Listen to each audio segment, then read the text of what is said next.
موز قدیمی رو دور نریزید. هیچکس کاری که با موز انجام دادید و باور نخواهد کرد. خوشمزه و سریع. مواد لازم: موز 5 عدد. البته موزای من کوچکتر بود، 5 تا انتخاب کردم. موز را برش بزنید تا به قطعات کوچکتر تبدیلش کنید.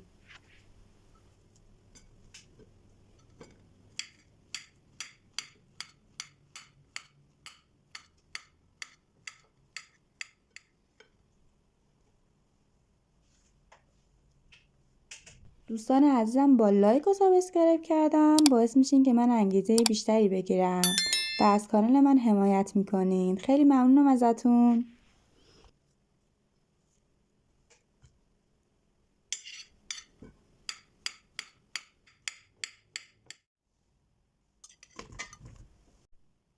تخم مرغ 3 عدد. حالا بعد از اینکه موزهامون رو داخل ظرف ریختیم، 3 عدد تخم مرغ رو بهش اضافه میکنیم.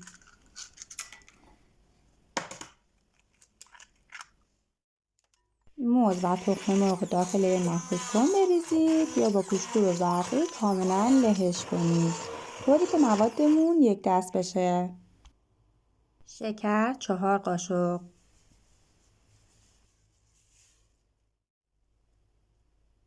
مخمر 10 گرم یا یک بسته. شیر 1.5 پیمانه.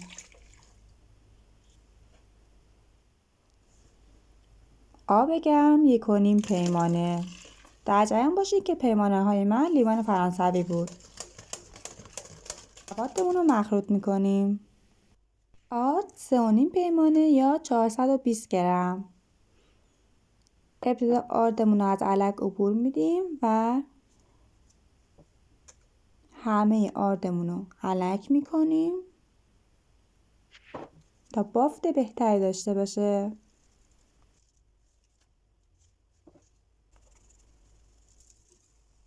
همین موادمون رو هم میزنیم تا گوله های آرد از بین برن. روی آن را بپوشونید و بذارید به مدت 20 دقیقه تخمیر بشه. بعد از گذشت 20 دقیقه میبینید که خمیرمون کاملا پف کرده. حالا کف تابمون رو ابتدا چرب میکنیم و بعد از اینکه تابه داغ شد به اندازه 2 الی 3 ملعقه میریزیم از مایمون. اجازه میدیم که بپزه تا سوراخ‌های روی اون ظاهر بشه. بعد از ظاهر شدن سوراخ‌ها مقدار روغن روی سطح اونها میمالیم. زمانی که یک سمتش پخته شد اونو برمیگردونیم و اجازه میدیم سمت دوم هم پخته بشه. پنکیک ما آماده است. عجب بافت قشنگ و جذابی. مجدد کف تابه رو روغن میزنیم و بعد به اندازه 3 ملعقه مجدد از مایمون میریزیم و اجازه میدیم همین مراحل تکرار بشه تا خمیرمون تموم بشه. شکلات صبحانه 200 گرم. روی هر لایه شکلات بمالید و با فندق و گردو کامل تزیینش کنید.